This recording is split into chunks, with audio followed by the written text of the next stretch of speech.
So far, so good. But most Reason users tend to want to create their own music and not just use a demo song that's been included with the software and tweak knobs. So let's do that. I'm going to go to the File menu and select New, and it's going to bring up a new empty song with a mixer loaded in. When I make music, I tend to start with drums. So I'm going to go to the Create menu here and click on the Redrum drum computer. As you'll notice, it's already been routed into channel 1 on the mixer, so I don't even need to worry about that. Down on the lower left-hand side, we have a folder icon, which when I click on it brings up our patch browser, and it allows us to look at the demo factory sound bank, which is a smaller subset of the 1 gigabyte sound bank that comes with Reason when it's a full version. Looking at that sound bank, we can find the Redrum Drum Kits folder, double-click on it, and open the Drum Kits Patches folder. I'm going to use Hip Hop Kit number 4, so I'm going to double-click on that, and it'll load the samples in along with their settings. If I'd like to hear the samples, all I have to do is click on the channel play buttons at the top of the screen here on the Redrum.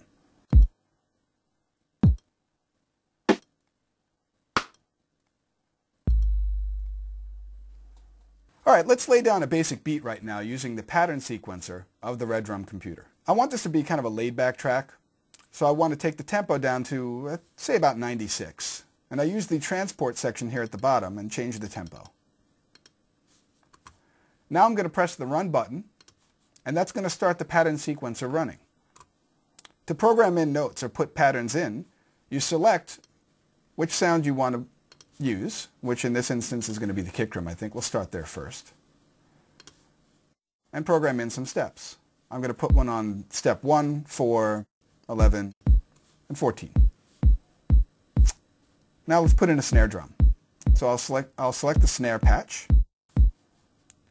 I'm going to put a step in on 7 and 13. Now let's add some hats. I'll select the hats here and put in simple eighth notes.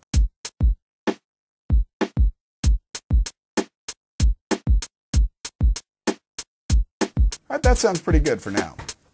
Normally in a song you'd probably have many different patterns to have some fills or changes, but for our purposes right now, this should be fine. Next, let's put down a bass line. I want a bass sound, but I'm not quite sure what synth or sampler is going to make that sound. So I can use a function in Reason called Create Device by Browsing Sounds or Browsing Patches to find the sound. Up here in your menu at the top, select Create Device by Browsing Patches, and it'll bring up our patch browser window. On the left-hand side under Locations, make sure you select the Reason Factory sound bank. In the upper right-hand side where it says Search For, type in the word bass, hit Enter, and it will find all the bass sounds that are in this factory sound bank. We can play these sounds and select different sounds on the screen until we find the one that we like. I think there's a sound here that I use a bunch and I like it, which is the bass guitar patch. Yeah, that's the one. So when I select it, I can see that it's loaded in a subtractor synthesizer with that patch. Now let's record that. If we look at the sequencer section down here, this is what we're going to use to record our bass line. This is where it all happens. But remember, this is MIDI, not audio.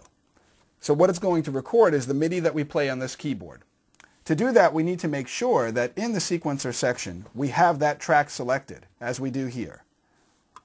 Next, all we have to do is go down to the bottom transport, hit the red record button, hit the play button, and it'll start playing back and recording.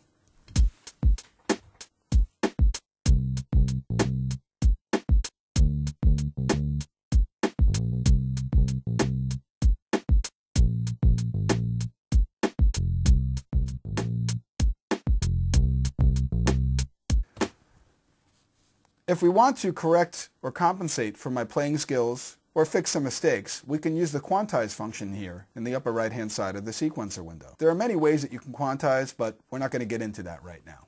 Alright, so we've got a drum beat and a bass line down.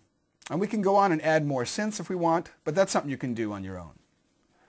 Instead, let's take a look at some audio loops. Using audio loops in your music can actually add an entirely new dimension to the songs that you create. And Reason features some excellent tools for using audio loops in your music. Let's go to the Create menu and select the Dr. Rex Loop Player. The Dr. Rex Loop Player plays back Rex files. If you're not familiar with what a Rex file is, it's an audio loop that has each one of its slices or audio components sliced up, and it's able to be used independent of tempo or pitch. So you can take any audio loop and use it at any tempo and any key. It also allows you to rearrange the groove or feel of that loop if you'd like. So let's load a Rex file now into the Dr. Rex loop player. We're going to click on the Browse Loop button here and select the Reason Factory Sound Bank. Go to our Music Loops folder. The Variable Tempo folder, we'll click on that. Then go to Up Tempo Loops and select the one and only music loop that's on the demo sound bank. When I hit OK, it's loaded into the Dr. Rex loop player. If I'd like to hear it, I can just press this preview button here, and it's going to play back that loop at the tempo of my song. If I want to now use that in the song, I just press the To Track button, which is directly next to that. What it will do is take that loop and extract the groove and put it down as a MIDI performance onto my track. If I use my transport and press play, now I can hear the loop along with the other performances that I had. That sounds pretty good. It sounds like we almost meant it to happen. If I wanted to go in and maybe do some editing of the MIDI performances that I have in my sequencer, I can use this Edit Mode button. Each track that we've created, the Red Drum, the Subtractor, and the Dr. Rex, has its own individual Edit Mode screen. As you can see here, the Dr. Rex allows us to see or rearrange the slices of the loop. The Subtractor shows the notes that we played on the keyboard. And the Red Drum would allow us to do things like either change patterns or also add or delete notes. We're not going to go really too deep into the edit mode now, but that's where you can go if you wanted to do some editing. Alright, we're almost done here. But any song that you create would sound a bit dry and a bit empty if you don't add some effects to it. And Reason has some really great sounding effects processors built right in. You can use these effects processors in one of two ways, either as an insert effect, sort of like a distortion or compression, or a send effect, like a reverb or a delay line. Let's start with an insert effect. I'm going to add some compression to the drum pattern on the Red Drum drum computer. So to do that, we select the device, and then we go to our Create menu and select our compressor limiter. I'm going to play the pattern a bit and just tweak a little bit of the settings on the compressor. Alright, that's sounding pretty good. Now let's add a send effect. To add a send effect, you would select the mixer and then create the effect that you want. I'm going to use this RV7 digital reverb. Once I do that, that effect is going to be automatically routed and assigned to the auxiliary send and return on number 1. So if I want to add this effect to my tracks or to any of the devices, all I need to do is turn up the knob next to aux1 and I'll start to hear that effect. And I think I'm going to do that for the Dr. Rex loop here.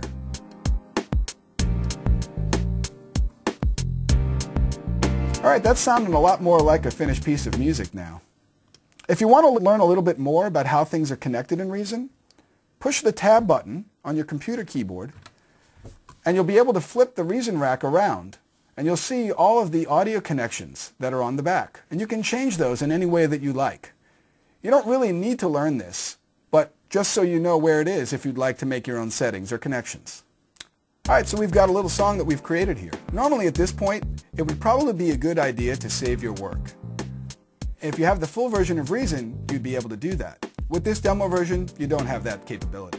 Your song files that you save contain all of the sound settings, samples, effect settings, and MIDI performances. So you have full total recall of everything in your song. And if you wanted to come back at a later time and do some edits or maybe do a remix, you have that ability. Alright, so we're just about done here. What I've shown you today is how to get started with Reason. How to select some instruments, play some sounds, create some tracks or new music, use effects processing, and record your MIDI performances into the sequencer. If you'd like to learn a little bit more, go to our webpage and you can look at some online tutorials or even download some documentation from the demo download page. Thanks a lot for giving me your time, and I hope you make some really good music with Reason.